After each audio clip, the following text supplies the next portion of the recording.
Hello everyone. तो लो जी, आ गया खेसारी लाल यादव जी और सुदीक्षा झा का एक बहुत ही ज़बरदस्त मूवी जो कि फुल एचडी में मूवी को रिलीज कर दिया गया है। और उससे पहले बता दें कि इसका निर्माता है सुरेंद्र प्रसाद जी और निर्देशक है लाल बाबू पंडित जी। और इस मूवी में संगीत दिए हैं ओम झा जी। और इस मूवी में गीत लिखे हैं प्यारे लाल यादव कवि जी व यादव राज जी, दो मिलकर इस मूवी में गीत लिखे हैं जो कि आपको स्क्रीन कवर दिखाई दे रहा है, जिस मूवी का नाम है राजा की आएगी बारात।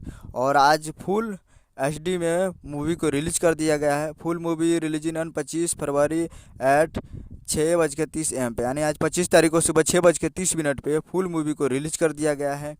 और वर्ल्ड डिजिटल प्रीमियम हो चुका है यूट्यूब पे। और काफ़ी बेहतरीन वीडियो, सॉरी, काफ़ी बेहतरीन मूवी है। तो आप लोग अभी तक इस मूवी को नहीं देखे हैं तो आप लोग जाइए और जाकर SRK music Bhojpuri YouTube channel पे फुल मूवी को आप जाकर वॉच कर सकते हैं। SRK म्यूजिक पे जाइए और फुल मूवी को देखिए और प्यार दीजिए। काफ़ी ज़बरदस्त मूवी बनाया गया है।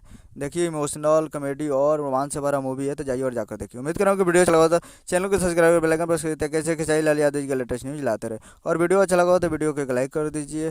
तो मिलते हैं अगले वीडियो में, तब तक के लिए जय हिंद, जय भोजपुरी।